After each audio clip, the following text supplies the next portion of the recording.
ఏ ప్రభుత్వం అధికారంలోకి వచ్చింది? ఎన్డీఏ ప్రభుత్వం గ్యారంటీకి వస్తుందని నేను 2013 నుంచి చెప్తున్నాను. అవి కూటమి ఉన్నప్పుడు ఇంతకుముందు 2013లో నేను ఒక ఎమ్మెల్యే గారికి చెప్పాను, పార్టీ పడిపోద్ది అని చెప్పేసి. అవి తెలంగాణ డివైడ్ అవ్వడం వల్ల టీడీపీ వచ్చింది. ఇప్పుడు గ్యారంటీగా టీడీపీ వస్తుందని చెప్పేసి నేను అందరితో చెప్పాను, అలాగే వచ్చింది. అది అంటే రాబోయే రోజులు ఎలా ఉండబోతుంది అంటారు? రాబోయే రోజులు బాగానే ఉంటుంది. ఇప్పుడు వీళ్ళు చేసే పనులను బట్టి, దాని విధానాన్ని బట్టి బాగానే ఉంటుంది. సార్, వాలంటీర్లు చంద్రబాబు నాయుడు మోసం చేశారని కూడా వైసీపీ వాళ్ళు అయితే విమర్శిస్తున్నారు. ఈ విమర్శను ఎలా కూడా వచ్చారు? అదంతా అబద్ధం అండి. వాళ్ళే ఓట్లు వేయాల, డబ్బులు తీసుకున్న వాళ్ళే ఓటు వేయాల. అంటే ఎన్నికల ప్రచారాల్లో వాలంటీర్స్కి జీతం పెంచుతామని చెప్పేసి తీరా వచ్చిన తర్వాత నిన్న ముంచేశారంటూ కూడా వైసీపీ వాళ్ళు అయితే విమర్శలు చేస్తున్నారు. అలాగే అంటారు. ఇదంతా ఎటు ఉంటే అటు మాట్లాడతారు. వీళ్ళ దగ్గర తీసుకునేది 10,000 లక్షల రూపాయలు అయితే వీళ్ళు ఇచ్చేది 10,000. వాళ్ళకి అక్కడే తెలిసిపోతుంది కదా, ఇంకేముంది చెప్పేది. జూలై 1వ తారీఖున వాలంటీర్స్ చేత 7,000 పెన్షన్ ఇంటికి పంపిస్తామన్నారు. తీరా వచ్చేసరికి సచివాలయం సిబ్బంది చేత పంపిస్తున్నారంటూ కూడా వైసీపీ అయితే విమర్శిస్తుంది. ఈ విమర్శను మీరు ఎలా చూస్తున్నారు? అదే అప్పుడు అవకాశాన్ని బట్టి పంపిస్తారండి. ఇప్పుడు సచివాలయంలో వాలంటీర్తో అక్కడ అవకాశాన్ని బట్టి పంపిస్తారు. ఒకవేళ వాళ్ళు రాలేదనుకోండి ఏంటి, అప్పుడు బ్యాంకుల ద్వారా కానీ వాళ్ళ అకౌంట్లో వేయడం కానీ ఏదో ఒకటి చేస్తారు.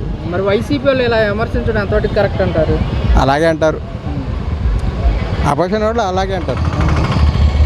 అంటే చంద్రబాబుని నమ్ముకొని వాలంటీర్స్ మొత్తం నిండా మునిగిపోయారంటూ కూడా వైసీపీ వాళ్ళు అయితే కొన్ని వ్యాఖ్యలు అయితే చేస్తున్నారు. ఎవరైతే నమ్మారో వాళ్ళే మోసం చేశారు. అంటే వాలంటీర్ వ్యవస్థ ఉండటం వల్ల మంచిది అంటారా, నష్టం అంటారా? ఎలా ఉండబోతుంది అంటారు వాలంటీర్? అసలు వాలంటీర్లు ఉండటం వేస్ట్ అండి ఇప్పుడున్న పరిస్థితుల్లోనూ. ఇప్పుడు ఏమంటే ఇప్పుడు బ్యాంక్ అకౌంట్ ఉంటుంది, దాంట్లో వేస్తే వాళ్ళు వెళ్ళి తీసుకోరా? వీళ్ళకి అంటే మా ఇంటి గుట్టులో అన్నీ వాళ్ళకి తెలియాలా ఏంటి? ఈ వాలంటీర్లు పెట్టి ఇంటి తిరిగి మా విషయాలన్నీ వాళ్ళకి తీసుకుని వెళ్ళి మోపాలా? ఈ చేసే పనులు ఇయ్యేగా, అందుకే వాలంటీర్లను పెట్టింది. అందుకే వాళ్ళే మోసం చేశారు.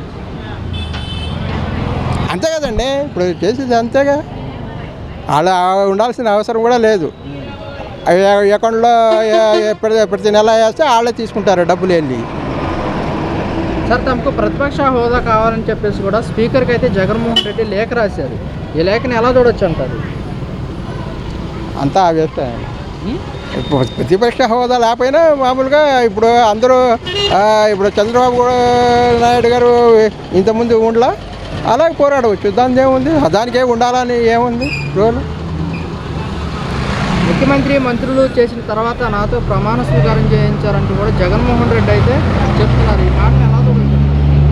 అవన్నీ వేస్ట్, అవన్నీ అలాగే అంటారు. అవన్నీ జరిగే పనులు.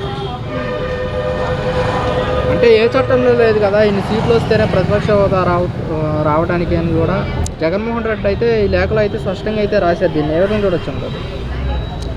ఆ చట్టాల్లో ఎలా ఉందో దాన్ని బట్టి ఆ పెద్దవాళ్ళు నిర్ణయిస్తారు, కానీ మనం చెప్తే ఏముండదు. అంటే ప్రతిపక్ష హోదా ఉంటేనే ప్రజల తరపున గట్టిగా పోరాటానికి అవకాశం ఉంటుంది అంటున్నారు.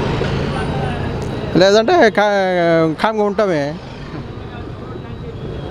ప్రతిపక్ష హోదా ఇక ఏమి లేదు. ఇప్పుడు వాళ్ళే ఎదురు దెబ్బ కొట్టినప్పుడు నువ్వు సైలెంట్గా ఉంటావు ఈ 5 ఏళ్ళు కూడా.